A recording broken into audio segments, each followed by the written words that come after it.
Olá, bem-vindos a mais um episódio de E aí, professor? Oi, Martin. Oi, Walter. Você acha que há 10 ou 20 anos atrás nós veríamos as coisas que estamos vendo hoje? Não. Nós sempre especulávamos e pensávamos a respeito dessas coisas. Sabe, eu provavelmente já li tudo o que você possa imaginar sobre Daniel e Apocalipse. Existem todos aqueles simpósios teológicos nos quais os teólogos de topo do mundo vão para falar sobre o assunto. Você ouve o que os especialistas têm a dizer, você ouve o que os leigos têm a dizer também. E aí você tenta digerir alguma coisa a partir de tudo aquilo. Sim. Mas a verdade é que a gente nunca entende o processo até que ele finalmente começa. Aham. E até mesmo depois que ele começa, não quer dizer que você já entendeu tudo, Sim. mas se você tiver uma compreensão geral, de forma que possa dizer, bem, isso se encaixa na narrativa bíblica. Isso faz algum sentido. Mas, mesmo assim, como eu disse, não é tão fácil compreender ou categorizar os fatos. Mas aí o tempo vai passando e todas aquelas coisas que você disse no passado, todos os fatos que você tentava encaixar, você vê que nada daquilo se perde no fim das contas. Mas você passa a olhá-los com lentes diferentes. Porque a profecia se desenrola continuamente. Exatamente. Sim, Tá. Então, é por isso que é tão importante esta conversa aqui. Nós não tínhamos discorrido ou planejado isso, não. mas Deus sempre traz essas coisas. E após o último episódio, no qual falamos sobre a imagem da besta, como a vemos desenrolar hoje, e aliás, é claro como o sol que está acontecendo. Então nós mencionamos que talvez seja a hora de revisitar algumas profecias da Bíblia, apenas para ver para onde estamos indo e como vai se desenrolar isso. E é por isso que faremos o episódio de hoje. Portanto, nos próximos 2 episódios, falaremos a respeito destas profecias. E você sabe o que costuma se dizer em casamentos? Pegue algo rosa, algo azul, alguma coisa emprestada, alguma coisa nova, alguma coisa do tipo, alguma coisa velha, nova, emprestada, seja lá o que for. Mas você une todas essas coisas para tentar compreender o quebra-cabeça. As peças são as mesmas. É apenas o cenário que tornou-se mais claro. Amém? Então vamos orar e continuar. Não podemos fazer isso sem oração. Querido Pai, estamos diante de Ti, impressionados com as Suas obras, sobre como o Senhor conduz a história de forma que podemos ver tudo isso que está acontecendo encaixa-se à Bíblia. Por favor, ilumina nossas mentes, nos proteja com os Seus anjos e que o Espírito Santo guie essa conversa. Em nome de Jesus, amém. Amém? Hoje falaremos a respeito da mulher que cavalga a besta. Temos uma imagem aqui atrás. A mulher montada sobre a besta, com um subtítulo que diz O Segredo Revelado. É um pouco de presunção de nossa parte, mas vamos ser um pouco presunçosos. Agora, é bem óbvio que essa mulher retrata alguma coisa. Ela é certamente muito rica, considerando as joias em suas mãos. Ela também parece ser vulgar, devassa. E, através de seu rosto, ali no fundo, vemos o Vaticano. Então, ela está naturalmente associada ao Vaticano. Tem uma cruz ali em cima no topo. Portanto, trata-se de um sistema político-religioso. Segredo e mistério. E ela está com seus olhos tapados. Isso porque há um segredo ali, há um mistério. Talvez ela não queira que você olhe na janela da alma dela, Pois é. porque você pode descobrir coisas desagradáveis. Mas vamos dar uma olhada nesta mulher e discutir a respeito de toda a questão que se desenvolve sobre o mistério da iniquidade na Bíblia. Sim, porque o diabo trabalha muito duro para desviar o foco da verdadeira identidade dela. Sim, tem muitas coisas aí fora. Tem uma aqui, outra ali. Um monte de ideias estranhas, não é? Portanto, precisamos tomar cuidado, temos que ser cuidadosos para não construir uma teologia em contrafação. E isso pode acontecer facilmente. Sem dúvida, veja a história de Israel. Isso é construir uma teologia sobre uma contrafação. E uma vez que se começa a construir essa teologia em contrafação, você pode acabar sendo pego em questões do Oriente, da Turquia, etc. A Bíblia é muito clara, nos revelando quem é o problema. E o problema é esta besta terrível, que precisamos identificar. E isso tem que ser feito de uma vez por todas. E também há nuances como o Rei do Norte, o Rei do Sul, e tudo isso faz parte deste cenário final. Vamos dar uma olhada então. A mulher que monta sobre a besta. Quando os livros de Daniel e Apocalipse forem melhor compreendidos, os crentes terão uma experiência religiosa completamente diferente. Lhes serão dados vislumbres dos portais abertos do céu, de forma que o coração e a mente serão impressionados com o caráter que todos devem desenvolver para perceberem a bênção que será a recompensa do puro de coração. Existem muitos detalhes nessa declaração aí. É verdade, tem mesmo. Você também não acha? O que ela diz aí é que temos que compreender o livro de Apocalipse, não é? Sim, E isso, por sua vez, terá uma consequência no coração. Será uma nova experiência religiosa.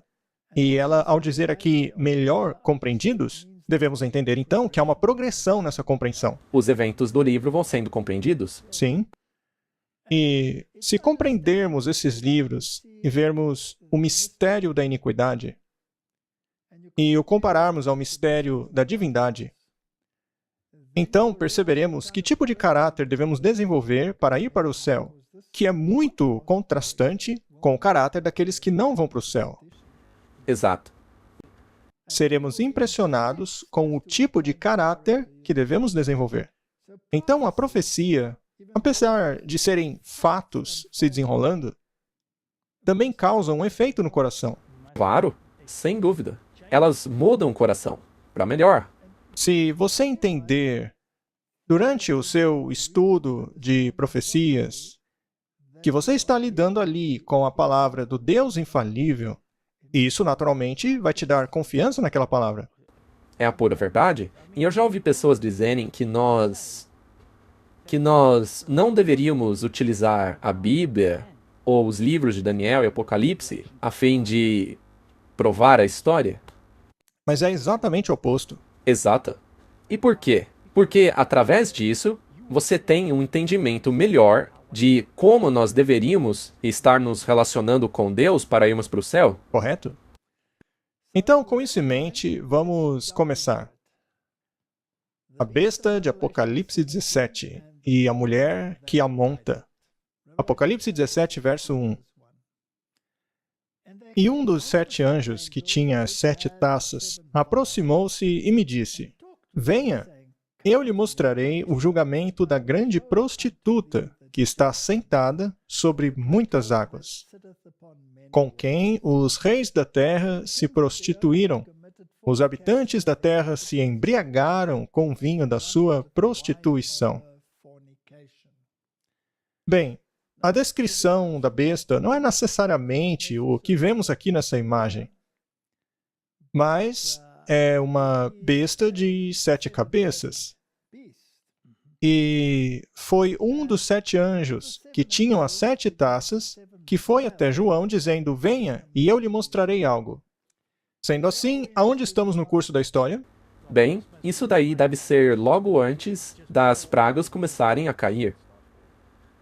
Muito bem, então isso nos leva ao fim dos tempos. Exato. Agora, essa besta naturalmente está muito ocupada. Portanto, trata-se de um período antes do fim do tempo de graça, mas muito próximo do fim, pois o anjo já está com a taça em sua mão para derramar a praga. Ele está prestes a fazê-lo. Então, nós avançamos aí no curso da história. E sabemos que uma mulher, biblicamente falando, representa uma igreja nas Escrituras. E sabemos que essa igreja possui relacionamentos ilícitos com os reis da terra, ou seja, os governantes. E estes cometem fornicação com ela, ou seja, eles praticam apostasias, quando, na verdade, deveriam estar fazendo o que a Bíblia diz. Isso mesmo. Portanto, temos aí uma guerra sobre a palavra de Deus. Sim. E eles estão bêbados com o vinho da fornicação. Vinho, nas Escrituras, geralmente é relacionado à doutrina. Jesus disse que devemos colocar vinho novo em odres novos. Mas isso é uma parábola. Ele não está falando de vinho, mas doutrinas. Ou seja, se queremos entender a verdade, temos que ter um novo coração. Precisamos nascer de novo para compreender esta nova verdade. Mas esse vinho aí da prostituta é enganoso, é uma falsa doutrina. Portanto, nós sabemos que esta mulher é, na verdade, uma igreja que controla sistemas políticos. E todos os reis do mundo estão relacionando-se com ela. Isto é o X da questão, do que diz a esse respeito. Então o anjo me levou em espírito para um deserto. E ali vi uma mulher montada numa besta vermelha. É interessante que essa mulher, neste ponto da história, está no deserto. Isso também revela aonde isso acontece no curso da história. Sim, ela foi tomada de seu assento de autoridade para ser isolada no deserto. Mas ela continua sendo uma mulher perversa. Porém, aí ela está num deserto. E eu vi uma mulher sentada numa besta escarlate. Essa cor escarlate é interessante. Com ela podemos traçar paralelos na Bíblia. Para saber quem é a mulher? Bem, é uma besta escarlate, ou seja, uma besta vermelha, e é cheia de blasfêmias. Em que outra parte do livro de Apocalipse são mencionadas blasfêmias? Lá no capítulo 13. Além disso, também vimos que o chifre pequeno de Daniel 7 também blasfemava. Ou seja, são a mesma coisa, apenas em fases diferentes. Cheia de nomes de blasfêmia, e tinha 7 cabeças e 10 chifres. Muito bem. Então, essa mulher está montada na besta, que tem 7 cabeças e 10 chifres. Temos que compreender as cabeças para encontrarmos os chifres. Sim. Temos que voltar na história para ver de onde vêm as cabeças e de onde vêm os chifres. E para isso, você tem que voltar no livro de Daniel. É como se fosse uma chave. É como se fosse uma chave, e Daniel nos diz onde surgiriam os 10 chifres. Esses chifres surgiriam por ocasião da queda do Império Romano. E dentre esses chifres, ainda surgiria o chifre pequeno. Então, na verdade, são 11 chifres. Mas falaremos sobre isso. E, de acordo com as Escrituras, um chifre também é uma entidade política, ou o rei que representa a entidade política. É a Bíblia que faz essa definição. E a mulher estava vestida de roxo e vermelho, e adornada com ouro e pedras preciosas e pérolas, tendo um cálice de ouro em sua mão, cheio de abominações e imundícias de sua fornicação. Esta dica é muito boa. Não dá para errar tendo essa dica. É uma mulher muito rica. Sim. Como mostra a nossa imagem aí, é uma mulher muito rica. Na verdade, provavelmente a mais rica de todas as igrejas. Na verdade, mais até do que os reis. Provavelmente mais rica que qualquer entidade deste planeta. Ela tem um cálice dourado em sua mão, cheio das abominações e imundícias de sua fornicação. Há apenas uma igreja no mundo que se autorretrata como uma mulher com um cálice dourado na mão. E essa é a Igreja Católica, o catolicismo romano. E isso é um fato. Temos aqui essa estátua lá no Vaticano, onde uma mulher segura um cálice de ouro. Não dá para ser mais claro do que isso. E ela não tem a menor vergonha de dizer que ela é os ouvidos dos reis do mundo. E ela se orgulha desse fato. É muita prepotência. E sobre a sua testa estava escrito um nome: Mistério. Mistério é algo secreto, não é? Sim. É algo que você não quer que ninguém saiba. Isso é algo escondido. Mas a Bíblia chama de a Grande Babilônia. Então temos uma pista aí. É um sistema político-religioso que tem elementos babilônicos nele. E a Babilônia sempre foi a antagonista do povo de Deus. Sim. A adoração da deusa mãe e Deus Filho vem da Babilônia, mas a gente não vai falar sobre isso agora. Ela também se chama a mãe das prostitutas e abominações de toda a terra. Agora, se ela é uma prostituta e alega ser a mãe de todas as outras prostitutas, isso quer dizer que ela é a mãe de todas as outras igrejas que também estejam em apostasia. Suas filhas. A igreja que se relaciona com essa mulher automaticamente se torna uma prostituta, porque é impossível estar em harmonia com Deus se você também está em harmonia com ela. Não dá. Se você a reconhece como a igreja líder nesse mundo, você automaticamente reconhece uma abominação. É isso que diz as Escrituras. Simples assim. É o que diz, isso é um fato. Ok. Nós já fizemos muitos episódios aqui a respeito das abominações que essa igreja ensina. É verdade. Você se lembra daquela sobre a doutrina da serpente? Sim. Quem quiser pode ir atrás daquele episódio. Não dá para repetir todas as doutrinas aqui. Mas é isso que diz a Bíblia. Nós também mostramos que as filhas, ou seja, igrejas que reconhecem a autoridade dela, também ensinam doutrinas provenientes das abominações da mãe. Sim, ensinam doutrinas que não são bíblicas, que vieram diretamente da mãe. Mas será que a Igreja Católica reconhece ser a mãe de todas as igrejas? Ora, sabemos que ela pensa assim.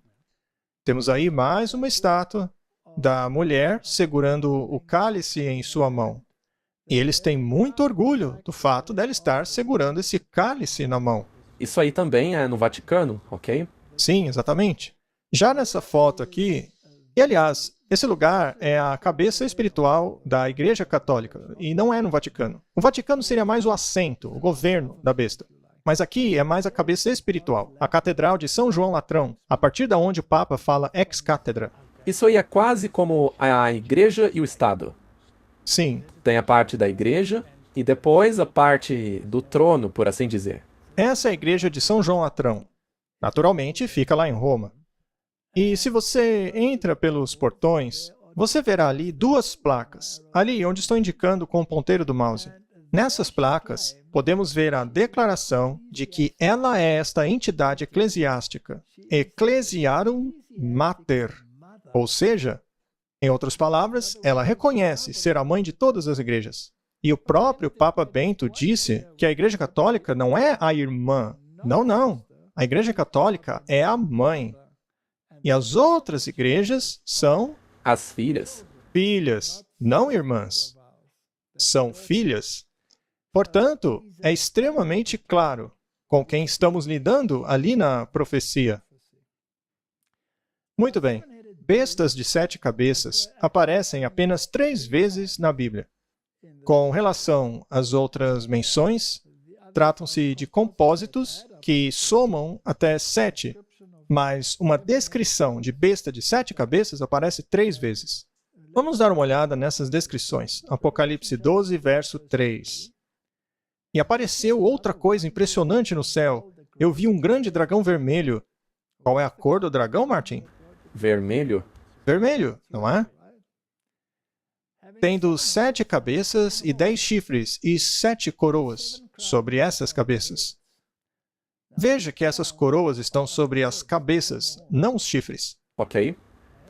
Então, precisamos saber quem é esse dragão vermelho. Apocalipse 12 nos diz isso. Ele diz que o dragão também é Satanás, que tomou 1/3 das estrelas do céu com ele, ou seja, ele enganou 1/3 dos anjos do céu. Trata-se lá da guerra celestial, lá no início. Vamos continuar lendo. A segunda menção está em Apocalipse 13, 1. E eu estava sobre a areia do mar, e vi uma besta que saía do mar, que tinha 7 cabeças e 10 chifres. Bem, então deve estar associada com a outra, Claro. porque ela também tem 7 cabeças e 10 chifres. Você conhece o ditado? Se parece um pato, anda como um pato e faz quack como um pato, então é um pato. Não podia ser outra coisa, não é? Uma galinha não pode ser. Não, é naturalmente um pato. E sobre os chifres, 10 coroas. E sobre as cabeças, o nome de blasfêmia.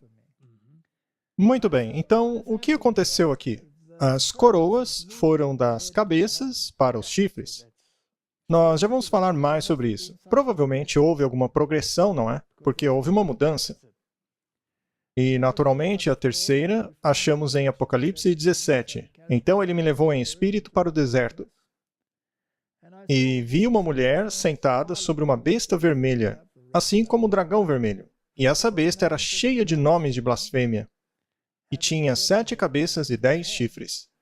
Então veja, mais uma vez temos a blasfêmia aqui, assim como a besta de Apocalipse 13 também tinha blasfêmia. Então é a mesma coisa. Exato. Salmo 74, lemos esse verso aqui. O Senhor quebra as cabeças do Leviatã em pedaços. Perceba que é plural aqui, Martin. Não é apenas uma cabeça. Acho que não é exagero supor que sejam 7, né?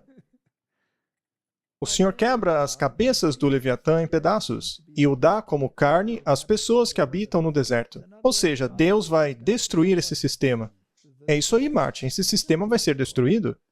Mas por hora ele tem permissão para continuar. Então vamos buscar um pouco mais de informação para ver se entendemos essa progressão das bestas. Vamos dar uma olhada em Apocalipse capítulo 12. E apareceu mais uma maravilha no céu, e eis que um dragão vermelho, tendo 7 cabeças e 10 chifres, e 7 coroas sobre as cabeças. Então, cada uma dessas cabeças tem uma coroa. E nós precisamos saber o que são as cabeças. Temos que saber o que são os chifres também. E, finalmente, o que são as coroas. Sim. Bom, eu não acho que a gente tem que ler todo o Apocalipse 12. Já fizemos isso. Sim, já fizemos isso. Estamos nos concentrando em Apocalipse 17 agora. Portanto, vamos apenas mostrar um resumo. Este dragão de 7 cabeças representa a Roma imperial. E por quê? Porque tentou destruir Jesus pela emissão de um decreto para matar as crianças abaixo de 2 anos. Herodes, que foi como posso dizer, servo de Roma, foi a pessoa que emitiu aquele decreto.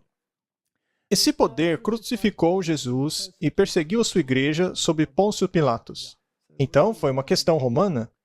E também representa Satanás, que fez de Roma o seu trono e usou o seu poder de ferro para esmagar todos os dissidentes. Portanto, esta é Roma imperial e as coroas estão sobre as cabeças. Sim. Na verdade, durante esse período imperial romano, os chifres ainda não estavam desenvolvidos. Ainda assim, é retratado com 10 chifres. Veremos em Daniel que os chifres vieram depois, mais tarde. Sim, é isso mesmo. Portanto, Roma estava governando. Ela estava exercendo o poder imperial sobre o mundo. E foi uma ferramenta nas mãos de Satanás. Era um império pagão. Sim, e ele utilizou para tentar esmagar o cristianismo e Cristo. Então, esta é a forma pagã deste poder. E depois nós temos essa besta de 7 cabeças, que é mencionada em Apocalipse 13, a besta que sai do mar. E eu estava na areia do mar quando vi surgir uma besta a partir do mar. Como já vimos, o mar representa pessoas, multidões, nações. Sim, nós já vimos isso também. Muito bem. E ela tinha 7 cabeças e 10 chifres.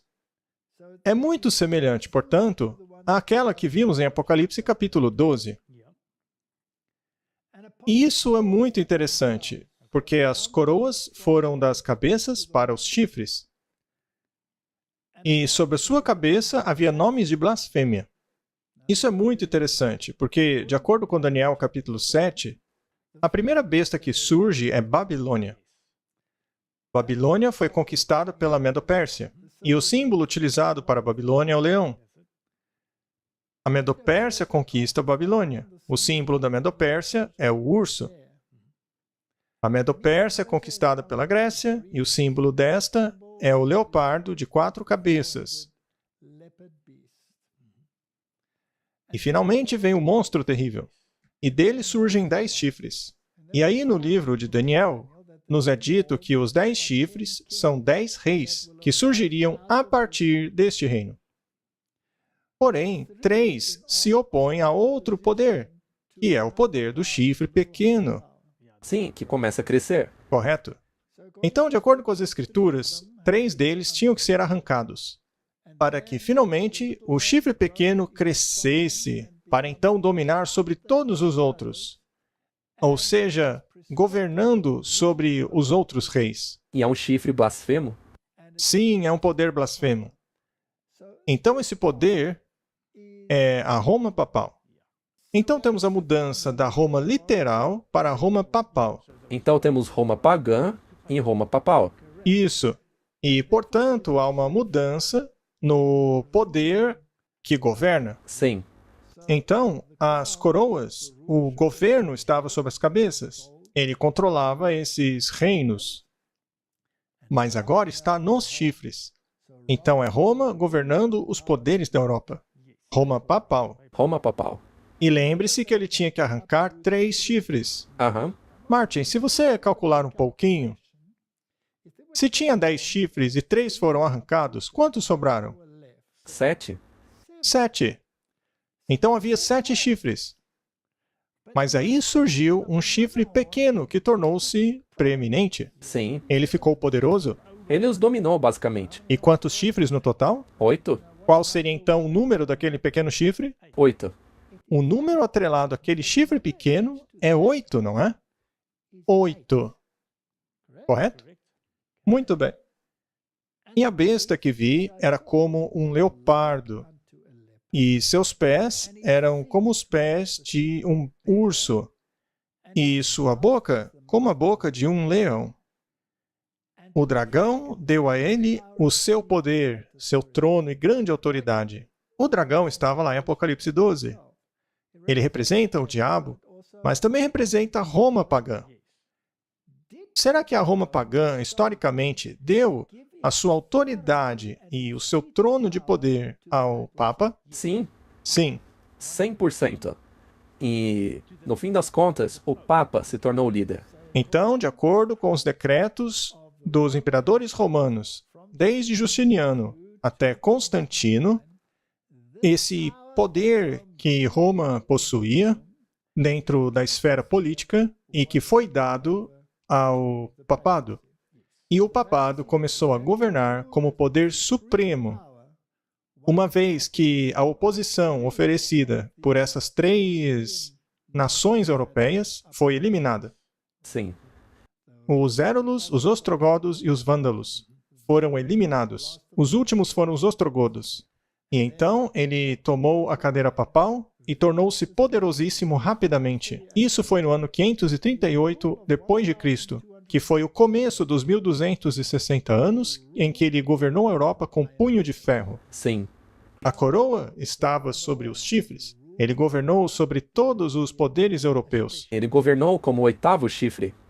Ele governou como o 8º chifre. Seu número era 8. Dos 10 reinos, 3 caíram, e ele, como o 8º, cresceu poderosamente.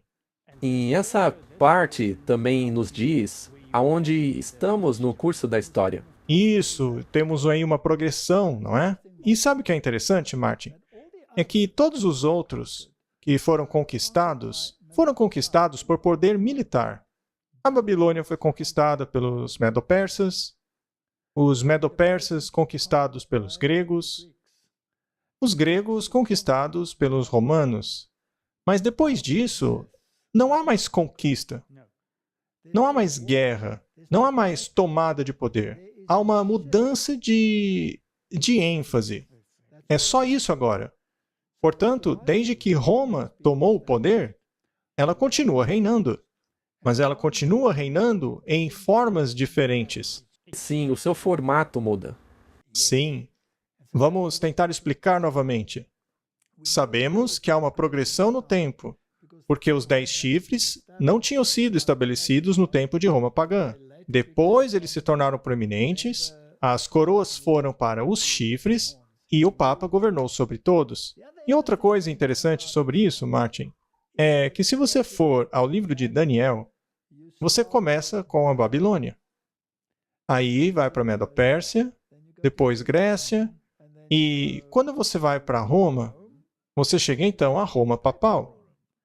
Bem, aqui está em reverso, porque vemos o leopardo, que é a Grécia, depois o urso, que é a Medo-Pérsia, aí o leão, que é a Babilônia. Então está invertido. Neste ponto da história, nós estamos olhando para trás. Sim, tudo isso aí já aconteceu. Já aconteceu. Estamos olhando na sequência reversa. Já aconteceu.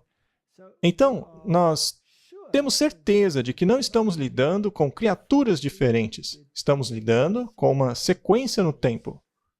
E é muito importante compreender isso. Apocalipse 13:3. E vi que uma de suas cabeças estava como se tivesse ferida de morte. Ou seja, de alguma maneira, em uma de suas formas, ela perdeu seu poder. Mas é interessante porque a Bíblia diz como se tivesse ferida de morte. Ora, por que a Bíblia simplesmente não diz que uma de suas cabeças foi ferida de morte? Porque não estava morta. Ela não morreu, porque essa besta ainda existe. Então, parece que foi ferida de morte. Parece que foi ferida mortalmente. E aí nós temos uma nova progressão, que é o fato da ferida ter sido curada. E o mundo passou a se maravilhar após ela. Então temos uma morte aparente e uma ressurreição. Isso é ao longo do tempo. Apocalipse fala através de uma progressão no tempo, com várias fases da mesma entidade e poder. Isso é muito importante, porque as pessoas começam a aplicar essa progressão a diferentes entidades. Mas isso não está correto. Esse é um ponto muito importante, Martin. Você não pode trazer novas entidades. Você não pode aí, por exemplo, que a China se encaixe aí. Não. Você não pode fazer isso. Você não pode dizer que a Turquia se encaixa aí. Você não pode dizer que os palestinos se encaixam aí. Porque nós estamos lidando com a entidade romana. É para ela que estamos olhando. Então, uma de suas cabeças estava ferida. Recebeu uma ferida mortal. Mas quando foi que isso aconteceu? Historicamente, isso aconteceu em 1798, quando o poder do Papa foi removido, o seu poder político. Porém, a Igreja, por algum tempo, parece ter perdido seu poder. Mas, na verdade, ela não perdeu. Já já falaremos sobre isso. Então, essa ferida seria curada. Ou seja, o poder que ela tinha quando as coroas estavam sobre os chifres será dado de volta a ela. Ou seja, ela mandará novamente nos governantes. E, ao fazer assim, estarão adorando o dragão, que deu poder à besta. E adoraram a besta, dizendo: quem é como a besta? Quem pode fazer guerra contra ela? O que mais podemos aprender disso aí? Eu acredito que se você seguir os ditames desta besta, você estará sendo mais obediente a ela do que ao Deus da Bíblia. Sem dúvida. É isso aí. E a outra pergunta é: quem é capaz de fazer guerra contra ela? Essa besta deve ser muito poderosa. Na verdade, essa pergunta é uma declaração, que quer dizer que ninguém pode fazer guerra contra ela. Ninguém, ele tem todo sob controle. Agora, isso é interessante, porque essa entidade não tem poder militar, exceto pela pequena guarda suíça. E, certamente, ela não oferece ameaça a nenhuma nação. Não. Portanto, de onde vem o poder da besta e como ela o exerce? E é muito óbvio que ela tem poder, porque ela diz: você não pode me tocar, no contrário, eu te destruo. Não é? Ninguém pode fazer guerra contra ela. Também aprendemos outra coisa, que na progressão do tempo, eles pegaram certas nuances e aprimoraram seu poder. Se você pega, por exemplo, Daniel capítulo 2, essa progressão é retratada lá por meio de metais. Sim. Me refiro à estátua, você vai do ouro, depois prata, bronze e ferro. Agora, o valor do metal vai caindo, mas a força vai aumentando. E isso é importante. A prata é menos valiosa que o ouro, o bronze menos que a prata, e o ferro menos que o bronze, mas a força do metal vai aumentando. Isso é muito interessante se você segue esse padrão. Agora, essa besta tem os atributos do leopardo. Nós já discutimos isso muitas vezes antes. Sabemos que o leopardo representa a Grécia, de acordo com o livro de Daniel. E ele define assim: você não precisa adivinhar isso. Então, a filosofia deste poder é uma filosofia grega. Também já falamos sobre isso. A questão da lei natural, de que tudo se baseia na filosofia grega. Até mesmo a questão das origens Sim. vem de Aristóteles. Já o urso é a Medo-Pérsia, o sistema de governo mitraíta, de adoração ao sol, isso é Medo-Persa. E o leão é a maneira como a besta fala, ou seja, é doutrina babilônica. É uma religião baseada em obras. É dela que vem a adoração da deusa mãe e Deus filho. E essa besta é, em outras palavras, uma progressão da Roma pagã para a Roma papal, com a transferência de autoridade das cabeças para os chifres. Exato. Vamos continuar então. Existe uma declaração interessante tirada do livro Fermentos do Oriente Médio, que diz assim: hoje, tão incrível como possa parecer, muitos pregadores protestantes estão ensinando que as interpretações inspiradas por Deus das profecias, que foram tão energicamente apresentadas pelos reformadores e que foram o baluarte do movimento protestante, são erradas. Ora, veja só, hein? E que, portanto, a mentirosa exegese das Escrituras dos reformadores foi o grande esteio da fundação da grande reforma enviada por Deus. Ou seja, a reforma foi uma grande besteira. De acordo com esses pregadores aí, não é? Sim, porque hoje em dia eles se assentam em concílios ecumênicos. Eles acham que esse poder que a Bíblia descreve como a prostituta de Apocalipse é um poder cristão, quando na verdade é um poder pagão se mascarando de poder cristão. E os reformadores disseram que as bestas de Apocalipse 13 apontam para o Papa. Eles diziam que o poder do chifre pequeno de Daniel também apontava para o Papa. E a interpretação deles é muito sólida. Mas hoje ninguém mais acredita. Eles acreditam no preterismo ou futurismo? A maioria é futurismo, que o anticristo ainda vai vir no futuro. Mas Paulo não diz que ele já estava ativo nos dias dele, como então virá só no futuro? Portanto, É realmente um engano muito grande. e aí ele faz a pergunta: como ocorreram essas mudanças? Como todo mundo protestante mudou suas doutrinas? Quem fez isso? A resposta clara e decisiva é os jesuítas.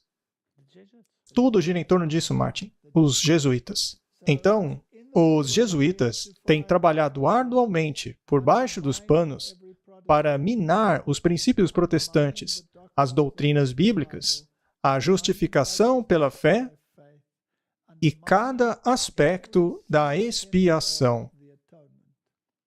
E quem está por trás? Os jesuítas.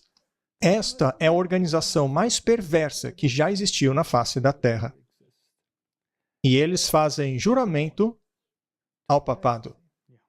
Eles matam, incriminam, fazem qualquer coisa para cumprir o objetivo do papado. Mas o que essa mulher aí está escondendo? O que é que ela não quer ver? Vamos ver se há uma progressão nisso aí também. Então, temos a mulher com o cálice na mão. É a Igreja Católica Romana. Não há dúvida sobre isso. Ela mesma se retrata assim. E no verso 6 diz: e vi a mulher embriagada com o sangue dos santos e com o sangue dos mártires de Jesus. E quando eu a vi, me maravilhei com grande admiração. Milhões de milhões, centenas de milhões foram mortos. Os valdenses, albingenses, os protestantes, mesmo antes da Reforma, 100 anos antes da Reforma, com os hussitas e por aí vai. Esta mulher derramou muito sangue. Bebês foram arrancados de úteros. Não há dúvida de que este é um poder perseguidor que continuou aquilo que Roma começou no Coliseu. Ele apenas mudou a roupagem. E ela fazia as torturas mais terríveis em suas câmaras de tortura. Ela literalmente bebeu o sangue dos santos até ficar bêbada. E quando eu a vi, me maravilhei com grande admiração. Como pode ser isso? Como isto pode acontecer?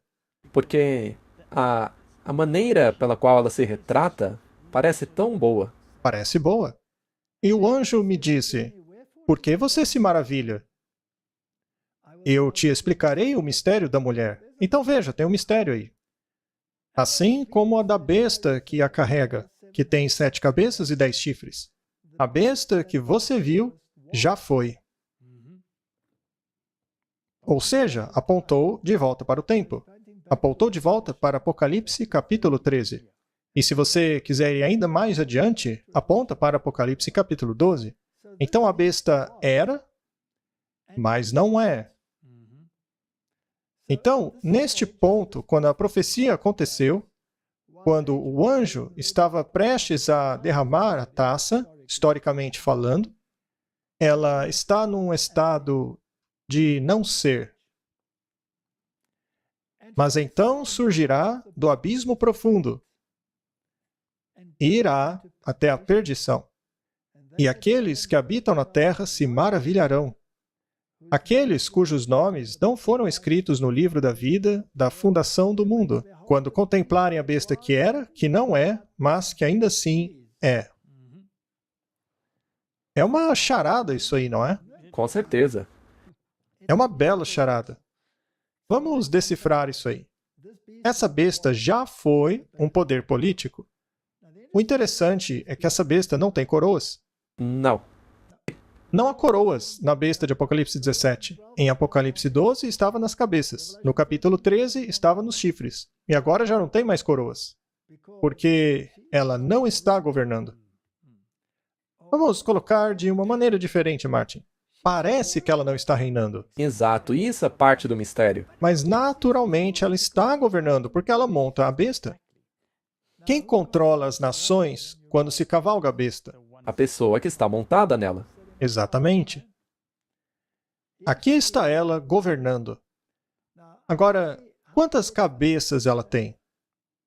7? 7? A mulher tem uma cabeça? Sim. Então é 8. Então, se você acrescentar a cabeça dela, Dá 8? qual é o número do chifre pequeno? 8. É óbvio, não é? Porque havia 10, 3 foram arrancados, sobraram 7. Ela então tem proeminência e torna-se o 8º. Essa mulher é a 8ª cabeça. Não seria o mesmo poder que o chifre pequeno? O mesmo poder. Muito bem. Este é um enigma muito interessante. E, você sabe, a humanidade tem tentado desvendar isso por muitas vezes. Há muitas exegeses sobre o tema de quem são as cabeças. Uns dizem que começa no Egito, depois a Síria. Mas nesse caso, por que você acrescenta uns e deixa outros de fora? Então é complicado. Vamos ficar apenas com o que as Escrituras dizem. Sim. Deixa a Bíblia falar. Sabe, Martin, eu gosto de ler. E, às vezes, a gente lê muitas coisas que não fazem sentido. Às vezes, você lê algumas coisas que fazem muito sentido, mas são tão complicadas que não dá para assimilar. Tem muitas nuances. Se você ler alguns dos simpósios, o que um diz, o que outro diz, então você acaba ficando muito confuso e acha que ninguém vai entender as profecias afinal. Mas às vezes você esbarra em explicações bastante simples. E você pensa, sabe, às vezes você não precisa beber necessariamente do copo dos teólogos. Talvez você possa beber de outros poços também e procurar chegar a uma conclusão sua também. É isso aí. Tem alguns livros que eu tenho lido recentemente que são muito simples. Ainda assim, eles são tão iluminadores. Eu li um livro de Steve Wallberg, A Mulher Sanguinária e a Besta de 7 Cabeças. É um livro pequenininho, mas é escrito com muita lógica. E a ideia dele é a de que, já que estamos falando de cabeças da besta, por que simplesmente não ficar com as cabeças lá de Daniel e Apocalipse? Por que incluir outras entidades? E eu pensei, essa é uma ideia boa. Muito bem, obrigado, Steve. Boa ideia, eu vou pensar a respeito disso. E aí, alguém me deu esse livro aqui. Também é um livro interessante. É So You Will Believe, de Regan Brett Kefook. Eu conheço os Kefooks. E eu estava pensando, o que eles querem dizer? Porque eu os conheço pessoalmente. Alguns deles eu conheço muito bem, outros nem tanto. Mas eu pensei comigo mesmo, bem, eu vou ler esse livro aqui. E que grata surpresa, viu? Porque há muitas gemas aqui. Então, esses livrinhos eu posso recomendar a vocês. É bom para expandir o conhecimento. Eles são livros muito bons, bem simples, sobre um assunto que muitas vezes é complicado. E os livros não desviam para nada que seja perigoso. Eles apenas descrevem as coisas de uma maneira fácil de entender. E ainda há um outro livro. Eu já o li há muitos anos atrás já. E ele é bastante completo. Se chama O Rei do Norte em Jerusalém, por Louis F. Ware. Algumas pessoas decidiram jogar o Sr. Louis F. Ware para fora da janela, porque ele pensa um pouco diferente. Mas se você seguir a lógica dele, daquilo que ele está falando, é muito profunda. Eu só estou dizendo que, por causa de simplicidade, às vezes é bom você ler alguma coisa que vá direto ao ponto, sabe? Sem enrolação. E eu acho que há certo mérito naquilo que eles dizem. Muito bem, vamos dar uma olhada nessa besta e seus atributos. Por que você se maravilha? Eu vou te contar o mistério da mulher e da besta que a carrega, que tem 7 cabeças e 10 chifres. E a besta que você viu era, ou seja, que uma referência à época que ela tinha poder, e não é. E este é o período que estamos falando. Isso é o tempo de hoje, porque hoje essa besta não tem o poder, ou pelo menos não parece ter o poder. Exatamente, porque ela recebeu, em 1798, a ferida mortal. Então esse período é após 1798. Obviamente, hoje vivemos num período da história de 1798 até os dias de hoje. Então, estamos no período em que ela não é. Mas ela se erguerá do abismo profundo. Muito bem. Que filosofia saiu do abismo profundo? Porque é de lá que ela vem. E para onde ela vai? Bem, ele diz que vai à perdição. Então essa besta será destruída. E quem segue essa besta? Aqueles que habitam na terra e se maravilharão com ela. São aqueles que se maravilham após a besta. Como está em Apocalipse 13. E a palavra maravilhar-se quer dizer que você recebe a mentalidade dela. Você passa a pensar como ela. Você é enganado por ela. Porque aqueles que se maravilham após ela, em outras palavras, que aceitam o vinho dela, não têm seus nomes escritos no livro da vida. Isso já deixa bem claro quais pessoas são essas. É isso aí. Então é melhor a gente prestar atenção. E eles contemplaram a besta que era e que não é, ou seja, o dia em que vivemos agora, mas que é. Como ela pode não ser se ela é? Ela deve ser por baixo dos panos, não é? Vamos dar uma olhada nisso. É realmente fascinante. E aqui está a mente que tem sabedoria.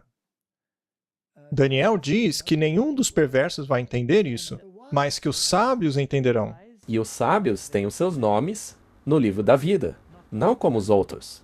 Agora, o que torna você sábio? A sua inteligência? Não. Com certeza não. A nossa sabedoria vem de acreditar na palavra de Deus. Lembre-se quando você disse que é dali que vem toda a santidade, em concordar com a palavra de Deus. Mas se você crê na palavra de Deus e não a faz, você é um hipócrita. Então, aqui está a mente que tem sabedoria.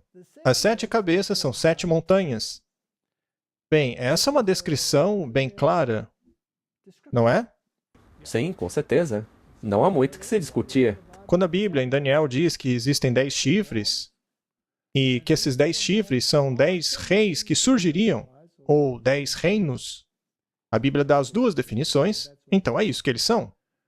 E aqui temos 7 montanhas. A Bíblia dá a descrição literal. Muito bem, então há 7 montanhas, que são montanhas literais. Por acaso Roma não foi construída Sim, sobre 7 colinas? Sim. Mas uma montanha, na Bíblia, também significa um reino. Portanto, ela foi construída sobre 7 reinos exclusivos. portanto, se considerarmos a interpretação histórica contínua, isso daí seguirá uma sequência. E então ele nos diz aonde nos encontramos no curso da história. E existem 7 reis. Lembre-se de que um reino também é um rei. 5 caíram, um é, e o outro ainda não chegou. Mas quando chegar, vai continuar por pouco tempo. Muito bem, 5 caíram, e temos que saber que 5 são esses que caíram, e um é. Qual é que é? É o que não é, porque é o que ele descreveu como sendo que é. Então, é o que não é. E o outro ainda não chegou, então tem um que ainda vai chegar. E quando ele chegar, ele vai continuar por pouco tempo. Felizmente, por apenas um pouco tempo. Nós não teremos que aturá-lo por muito tempo. Mas então tem esse verso interessante. E a besta que era e que não é, ele mesmo é o 8º. E ele é dos 7 e vai à perdição. Muito bem, ele é o 8º. Uma vez que os 3 chifres foram arrancados, o chifre pequeno acabou tornando-se o quê? O 8º? E se essa mulher se assenta em uma besta com 7 cabeças, a cabeça dela seria a 8ª. Muito bem, então 8 é um número interessante, não é? Certo, se usarmos apenas a besta como retratada em Daniel e Apocalipse, ou seja, a gente corta todas as outras possibilidades com as várias exegeses que existem por aí, sem contar Egito, sem contar Síria, sem contar nenhuma delas. Apenas o que Daniel e Apocalipse nos deu. China, Rússia. Deixar tudo isso de fora. Apenas o que Daniel e Apocalipse nos mostram. Então, as 5 que caíram, neste ponto aqui, seria a Babilônia, a Medo-Pérsia, a Grécia e Roma. Roma pagã e também Roma papal. Isso porque ela está no estado da ferida mortal. Isso, atualmente. Então essas são as 5 que caíram. Uma é... E esta deve ser o papado ferido, porque não há coroas nas suas cabeças ou chifres. Mas lembre-se, apenas parece que foi uma ferida mortal. Então ela está governando por trás da cortina. Sim, ela está governando, mas você não sabe. Sim, as pessoas não sabem que é ela que está governando. E não é para as pessoas saberem mesmo. Ela não quer ser percebida. Sim, O que o olho não vê, o coração não sente. Não seria muito conveniente que as pessoas achassem que o anticristo não existe mais e que não tem poder nenhum? Aí ele não seria mais um problema. Neste caso, nós estaríamos errados. sim, e o anticristo ainda teria que vir. Ou talvez ele já está no passado, aí também não precisamos nos preocupar com ele. Mas se ele será destruído pelo brilho da vinda de Jesus, como ele pode estar no passado? Pois é. Talvez ele esteja vindo no futuro, então. E se for apenas o futuro, por que a Bíblia diz que ele é? Esse é um problema, não é? Muito bem, então se ela está montada na besta, quer dizer que a besta existe. A besta é o poder político, não é? Um existe. Deve ser o papado ferido, que pareceu ter uma ferida mortal e estava governando através de um proxy. A ferida mortal foi feita em 1798 pela França. A França também é introduzida na forma de uma deusa ateia de governo secular durante a Revolução Francesa. E atacou as 2 testemunhas de Deus, o Antigo e o Novo Testamento. Tudo isso está em Apocalipse capítulo 11. E nós não vamos fazer uma exegese sobre esse capítulo agora. Não temos tempo. Precisamos nos concentrar nesta mulher. Ainda assim, vamos ler Apocalipse capítulo 11, verso 7. E quando eles, as 2 testemunhas, terminaram o seu testemunho, a besta que surgia do abismo profundo fará guerra contra eles, e os vencerá e os matará. Então, primeiramente, essa besta, esse poder, que não é descrito como nada, como, por exemplo, uma besta de 7 cabeças ou coisa assim, é apenas chamada de besta. E é uma entidade política. E essa entidade política vem da profundeza do abismo. Agora, essa mulher de Apocalipse 17 não estava associada ao abismo? Exatamente. Qual é a filosofia, então, nesse estado do não é? Neste período da ferida? Deve ser o secularismo? Deve ser aquilo que saiu da Revolução Francesa, não é? Sendo assim, quem governou após 1798? Bem, Apocalipse 13 nos diz que foi uma besta que saiu da terra. E essa besta tem duas fases. Assim como Roma teve uma fase pagã e uma fase papal. Essa besta tem duas fases. Na primeira, ela é como cordeiro e depois fala como dragão. Não há conquista aqui, apenas uma mudança. Uma não é conquistada pela outra, é apenas uma mudança de forma. Isso, e não tem coroas, pois está no período do não é, mas ainda está governando. Ainda governa. A mulher ainda monta na besta, você gosta ou não, mesmo nesse período do não é. E vi outra besta surgir da terra, que tinha 2 chifres como um cordeiro e falava como um dragão. Nós sabemos como fala o dragão. Ele persegue, ele faz leis Contra Deus. contra o povo de Deus e ele os mata. Então, essa besta, como o cordeiro, falará como o dragão, assim como Roma falava. E essa besta exerce todo o poder da primeira besta diante dela. Quem trabalha para a primeira besta? Os Estados Unidos da América. Essa besta. Porque ele está fazendo exatamente o que essa besta, que não é, supostamente, quer que ela faça. Mas, Martin, é uma besta como cordeiro. É um país protestante. Você está dizendo que essa mulher está usando esse poder como procurador para governar a favor dela, para que as pessoas não vejam que, na verdade, é ela quem governa? É exatamente o que a Bíblia nos diz. Muito bem. E o que essa besta faz quando fala como dragão? Ela faz que a terra e os que moram nela adorem a primeira besta, ou seja, honrá-la e obedecê-la. É isso aí.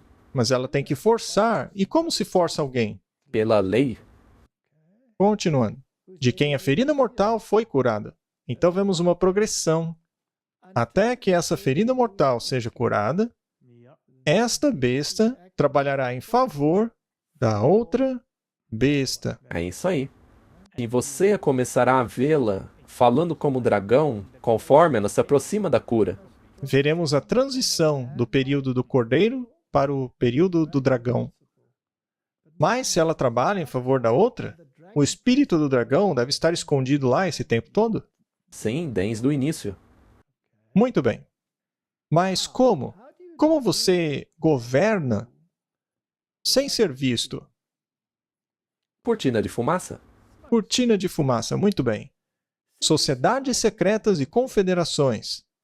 Conforme nos aproximamos do fim dos tempos, haverá uma demonstração cada vez maior de poder pagão. Divindades pagãs manifestarão seu poder e se exibirão diante das cidades do mundo. E isto já começou a acontecer. Quando começou? Em 1844, com as irmãs Fox e divindades pagãs. Em outras palavras, eram manifestações demoníacas. E isso vai acontecer cada vez mais. Eventualmente, essas manifestações vão se apoderar das igrejas, e aquilo que é chamado de Espírito Santo é, na verdade, ações demoníacas. Isso é muito sério. Com uma variedade de imagens, o Senhor Jesus representou a João, ou seja, o livro de Apocalipse, o caráter perverso e influência sedutora daqueles que foram destacados por sua perseguição ao povo de Deus. Está falando sobre Roma, tanto na forma pagã quanto na forma papal. Todos precisam de sabedoria para pesquisarem cuidadosamente o mistério da iniquidade que atua tão largamente agora no fim da história. Temos que ver isso aí. O mistério da iniquidade. E onde o encontramos? Este cenário terrível foi desenhado por João para mostrar quão completamente os poderes da terra se darão ao mal. Deve mostrar àqueles que receberam a verdade quão perigoso é unirem-se a sociedades secretas, ou unirem-se em qualquer coisa que não guarde os mandamentos de Deus. Você acha que as sociedades secretas estão atuando nisso aí? Acho que são os protagonistas. Devem ser os protagonistas. Mas eu também achei interessante que você não tem permissão de maneira alguma para unir-se àqueles que não guardam os mandamentos. Os mandamentos são o pivô com relação ao que você está adorando. Se você quer mesmo saber a quem você adora, o sábado é essencial. Muito bem. Então, as sociedades secretas têm algo que ver com o Apocalipse de João? Sim, e isso é crucial. De acordo com esta citação aí, não dá para separá-los, certo? Não dá para separar as coisas. Vamos ler mais uma citação do Espírito de Profecia. A apresentação de Deus sobre as detestáveis obras dos habitantes, dos poderes governantes desse mundo, que ligam-se a sociedades secretas e confederações que não honram a lei de Deus, deveria capacitar as pessoas que têm a luz da verdade a ficarem longe desses males. Então, Martin, se você tem a luz da verdade, você deveria considerar que os reis do mundo se uniram às sociedades secretas? Com certeza. E se você teve a chance de ver o que são essas sociedades secretas, você não manteria distância? Sim. Do contrário, você está perdido? Sim, porque aí você fará parte do que será destruído. Muito bem. E quem está envolvido nisso? Todos aqueles que não honram a lei de Deus. Então, deveríamos manter distância desses males. E cada vez mais, todos os falsos religiosos do mundo manifestarão as suas más obras. Pois existem dois partidos: aqueles que guardam os mandamentos de Deus e aqueles que guerreiam contra a santa lei de Deus. Apenas dois. Se é assim, por que há tanta confusão em trazer todas essas entidades do exterior? E quem está envolvido especialmente nisso? Os falsos religiosos? Isso. As religiões não estão ligadas às sociedades secretas? Todas. Os grandes nomes dessas religiões não são maçons? Eles mesmos não são? Não há cavaleiros de Malta entre eles? Cavaleiros de Colombo? Todos eles. Ou estão nas instituições católicas, ou acham que estão nas protestantes. Mas as instituições protestantes, na verdade, são conduzidas por outras instituições sem que eles saibam. À plena vista. Muito bem, vamos voltar para essa história. De onde vem a besta? Vem do abismo profundo, o que aconteceu durante a Revolução Francesa. Quando o secularismo e todas essas coisas se opuseram diretamente aos mandamentos. Daniel, capítulo 11, verso 40 diz: "E no tempo do fim, o rei do sul se voltará contra ele." Então, o rei do sul o atacaria. Atacaria a quem? O rei do norte. Sim. E quem é o rei do norte? O rei do norte é o papado. Sim. Mas ainda há pessoas querendo dizer que o rei do norte não é o papado, é a Turquia. A Turquia se submeteu ao governo britânico Sim. e tornou-se unha e carne das Nações Unidas, das nações europeias. Ela não é mais o Império Otomano. É parte da OTAN agora. E Louis Ovawe resume o que os primeiros pioneiros acreditavam sobre esta questão.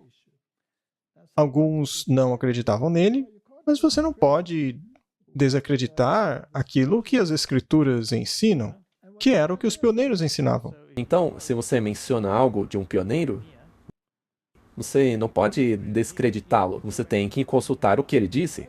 Ele aqui está falando sobre Tiago White. E nós sabemos que Urias Smith se agarrava à ideia de que o Rei do Norte era a Turquia. Mas, condenando essa visão de que a Turquia era o poder referido ali em Daniel 11, 40 a 45, Tiago White escreveu um editorial na Review and Herald de 29 de novembro de 1877. Ele disse assim: "Vamos dar uma rápida olhada na linha profética 4 vezes apresentada no livro de Daniel.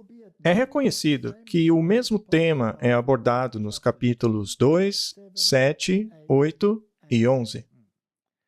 com exceção de que a Babilônia é deixada de fora dos capítulos 8 e 11. Nós, primeiramente, passamos à estátua do capítulo 2, na qual a Babilônia, a Pérsia, a Grécia e a Roma são representadas pelo ouro, prata e bronze e ferro. Quanto aos pés, todos concordam que não é a Turquia, mas Roma. Tem que ser assim. E ele continua, fazendo uma declaração. Tiago White, não é? Sim, Tiago White. Agora vem o ponto, sobre o qual esse argumento depende muitíssimo. Será que o capítulo 11 da profecia de Daniel aborda a mesma temática coberta pelos capítulos 2, 7 e 8? Se for o caso, então o último poder mencionado no capítulo é Roma.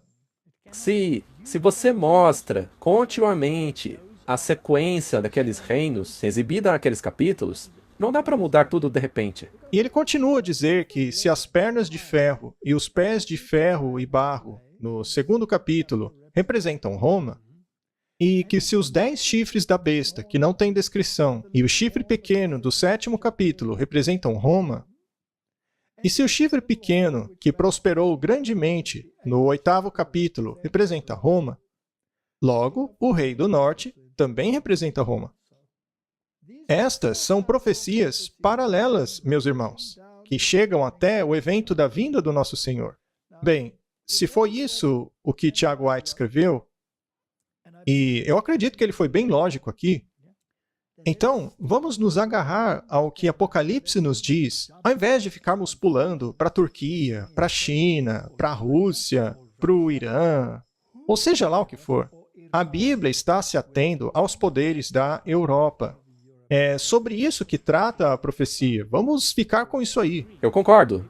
Talvez 2 pontos a mais. Primeiro, nós já mencionamos antes que sim, Ellen White escreveu contra o jeito como o Tiago White falou com Urias Smith a respeito dessa parte. Mas ela não condenou o que ele disse. Isso. E em segundo lugar, se você só pegar o livro O Grande Conflito, em nenhum lugar você lê do começo ao fim que esse grande papel hoje será exercido pela Turquia. Não. O grande ator do tempo do fim será o papado. Não vamos nos confundir com falsas interpretações que estão entrando em nosso meio. Isso não nos ajuda em nada. Portanto, no tempo do fim, Martin, será que o rei do sul pressionaria o rei do norte? O rei do sul, ou o poder que atuou no papel do rei do sul, foi a França durante a Revolução Francesa. E o Papa foi levado cativo em 1798. Então, em 1798, o general francês Berthier entrou em Roma e aboliu o governo papal, estabelecendo um governo secular. As coroas foram removidas. Ele não tem mais poder. A besta entrou em seu estado de não é, mas como entidade política, tá? E isso foi retirado da Enciclopédia Americana, da edição de 1941. Agora, vamos dar uma olhada nos grandes jogadores. E uma figura muito importante dessa coisa toda foi Napoleão Bonaparte. Aqui, nesse artigo da Grande Loja Maçônica de British Columbia e Yukon, eles falam a respeito de Napoleão e a maçonaria. E o artigo diz: a questão sobre se Napoleão Bonaparte foi um maçom ou não nunca foi decidida. Alguns rumores dizem que ele se tornou maçom na ilha de Malta. Alguns escritores tendem a acreditar que ele foi apenas instruído historicamente.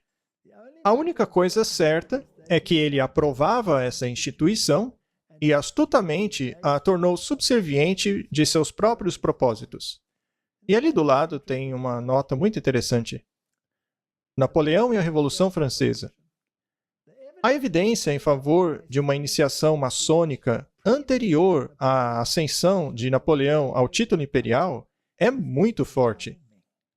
E são os próprios maçons dizendo isso. Sim, eu só queria mencionar que eles normalmente têm orgulho de dizer que essas figuras são maçons. A iniciação ocorreu no corpo de um exército da loja maçônica Filadélfia, em Acócias, do rito primitivo de Narbonne. A terceira iniciação da École Communiquée, sendo um avanço naquele rito. Essas iniciações ocorreram entre 1795 e 1798. Interessante, não é?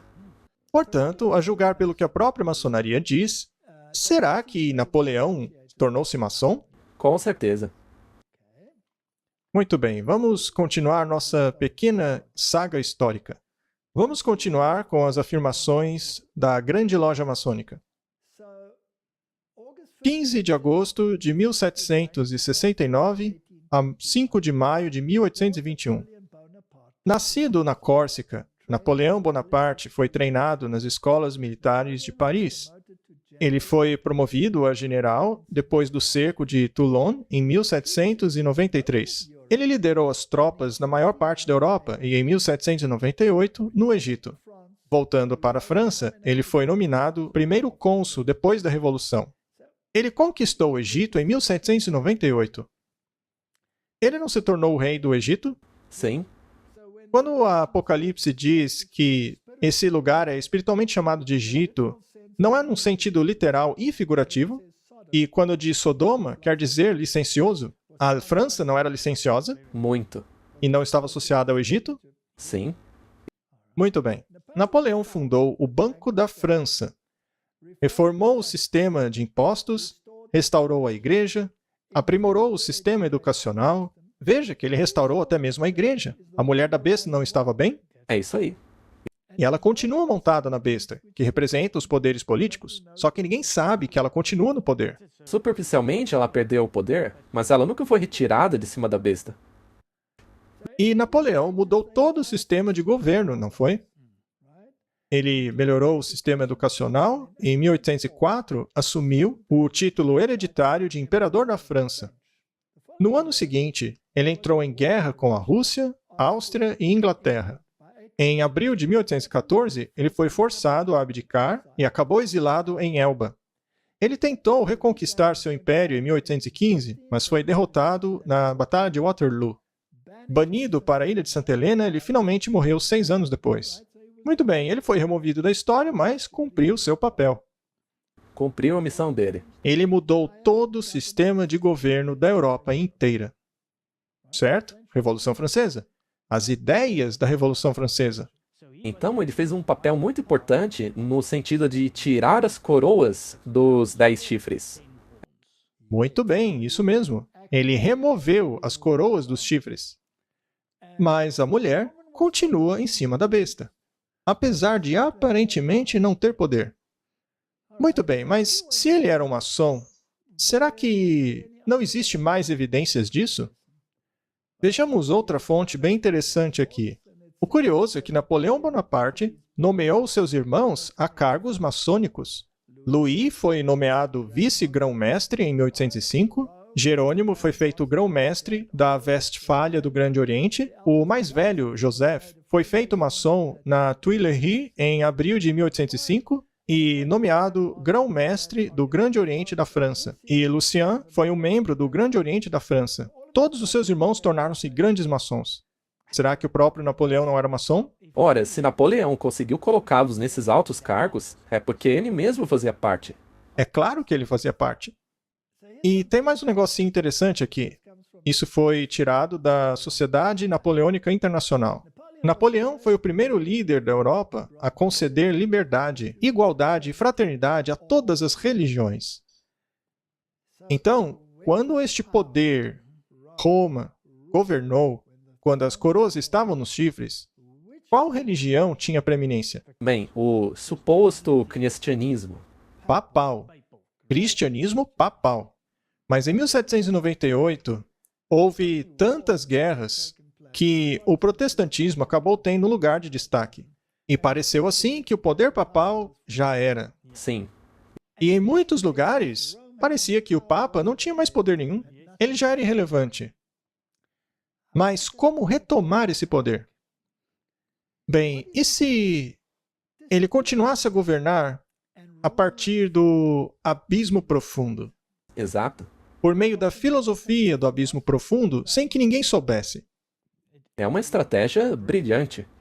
E com a liberdade religiosa e igualdade entre todas as religiões, a mulher nunca seria banida.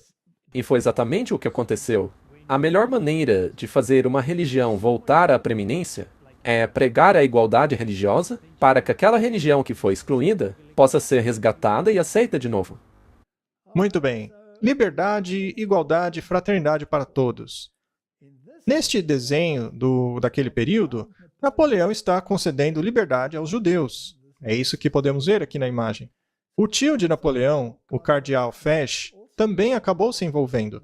Ele disse a Napoleão: então o senhor deseja que esse fim de mundo aceite as suas leis, para que os judeus tenham a mesma igualdade que os católicos. Ora, mas você não sabe que as Santas Escrituras dizem que o fim do mundo ocorrerá justamente quando os judeus forem reconhecidos como uma nação? Isso é verdade ou mentira, Martin? Esta é uma falsa interpretação do que diz a Bíblia. Isso porque nós fomos de Israel literal para Israel espiritual. E o reino de Deus está sendo estabelecido. E se você está em Cristo, você é semente de Abraão. Mas de onde veio essa filosofia deles aí? Veio dos jesuítas. Eles que inventaram essa interpretação aí. E se o mundo inteiro passasse a acreditar nisso? Neste caso, o mundo se esforçaria para recriar o Estado judeu. E todos os olhos se focariam em Jerusalém. E então? Então talvez você acreditasse que a Turquia, o rei do norte, fosse enganado assim. Sim, porque este precisa destruir aquele. E quem jogou o anzol para as pessoas acreditarem nisso? O papado. A mulher que monta a besta, ela jogou o anzol. E aí você ainda joga a ideia de que o anticristo estará nesse estado. E nesse caso o Papa? Não seria mais o anticristo. Então temos aí uma filosofia jesuítica sendo conduzida por Napoleão. Muito bem, vamos resumir. Para a religião, Napoleão colocou um fim à ruptura, restaurando a Igreja Católica à França, por meio da Concordata de 1801. Ele assegurou a liberdade de religião e igualdade aos sectos protestantes. Agora não são mais inimigos. Todo mundo é amiguinho agora, pois todos têm o seu lugar debaixo do sol. E ele declarou a França o lar dos judeus. Depois que isso tornou-se óbvio, ele não pôde estabelecer o seu lar nacional na Palestina. O Código de Napoleão estabelecia a igualdade diante da lei, enfatizava a santidade da família. Isso não soa como filosofia moderna, Martin? E garantia os ganhos legais da Revolução. O Código de Procedimento Civil garantia o uso difundido da mediação nas cortes e leis, e as cortes foram secularizadas. Isso aí não é a norma de hoje? Não é esse o estado de não é do governo? Certamente. Muito bem. Quem está montando na besta? Ainda é Roma. Ainda é a mulher. As opiniões religiosas de Napoleão foram o auge da filosofia moderna. Ele era completamente dado à tolerância. Em todo lugar que Napoleão ia, ele conduzia a tolerância pela mão. Em todo lugar que ele encontrava várias religiões, ele acabava com a predominância que uma tinha sobre a outra. Fé, Napoleão dizia, está além do alcance da lei. É a possessão mais pessoal de um homem, e ninguém tem o direito de exigir prestação de contas dela. Soa muito bem. Sim. Parece um cordeiro falando. Essa tolerância está tolerando a opinião de todos, ou a religião de todos. Mas e se essa tolerância durar apenas até que a besta tenha conseguido o seu propósito? Me parece ser o caso, já que ela vai surgir de novo. O problema é que, apesar de soar muito lindo, pode acabar sendo usado para o propósito errado também. Ok? Vamos continuar com a história. Temos aqui um incidente incrível que não é conhecido por muitos. Quando as tropas francesas entraram na Palestina, sitiando a cidade de Acre, Napoleão já tinha preparado a proclamação, tornando a Palestina um Estado judeu independente. Você sabia disso? Não. Ele foi impedido de concluir seu projeto por causa da intervenção dos britânicos. Essa proclamação foi impressa na data de 20 de abril de 1799, logo depois da ferida mortal, Martin. Mas a sua tentativa mal-sucedida de capturar Acre impediu que isso acontecesse. Os judeus tiveram que esperar mais 150 anos antes de seu estado ser proclamado. No entanto, essa proclamação deu seu fruto. Ela foi o precursor do sionismo. aumentando a conscientização da causa do Estado judeu. Isso é um engano ou é algo bíblico? É um engano. Engano de quem? Ora, dos jesuítas? Dos jesuítas. A ideia expressada por Napoleão encontrou admiração de muitos que enxergaram nas tentativas napoleônicas o cumprimento da profecia bíblica. Essas pessoas foram os jesuítas que queriam desviar o estigma de anticristo do Papa, porque o futurismo e o preterismo saiu das penas dos jesuítas, Sim, para desviar o foco do Papa. que prevê a restauração dos judeus à sua terra. A ideia atraiu muitos adeptos, especialmente na Inglaterra. E também em 1798, nesse ponto, os jesuítas estavam banidos da maior parte dos lugares. Sim, e tudo isso foi retirado de napoleonseries.org. Continuando. 118 anos depois, os britânicos decretaram a Declaração Balfour, que pedia por uma terra natal judaica, e finalmente, 31 anos depois, em 1948, Israel seria reconhecida como Estado soberano por voto popular na Assembleia Geral das Nações Unidas. Talvez pode ser dito que o anúncio prematuro de Napoleão naquela primeira Páscoa de 1799 exerceu um importante papel na criação do Estado de Israel. Em 16 de agosto de 1800, Napoleão declarou: "Se eu governasse uma nação de judeus, eu restabeleceria o Templo de Salomão." Martin, você tem aí uma ideologia jesuíta colocada dentro da mentalidade protestante, Sim, na intenção de remover completamente a reforma protestante. sim, e para desviar a mira, para tirar o foco do Papa lá em Roma. E hoje as pessoas ficam aí olhando para Israel e Turquia, ao invés de olhar para Roma, para ver o que o Papa está fazendo. É um absurdo. O foco dos cristãos deveria estar na besta do mar e na besta da terra. Deveriam enxergar que essa mulher está manipulando a besta da terra. Vamos continuar com um pouco mais da nossa investigação. Então, nós temos um sistema totalmente falso de religião, que hoje substituiu o protestantismo. E isso aconteceu por meio de um brilhante plano dos jesuítas. E como eles o fizeram? Bem, temos que descobrir. Temos que descobrir. Vamos fazer isso em um outro programa? Porque acho que as pessoas já têm bastante coisa para digerir. Vamos fazer num outro programa. Vamos orar. Querido Pai, que história fantástica! E está tudo ali no livro de Apocalipse e no livro de Daniel. Que presente maravilhoso!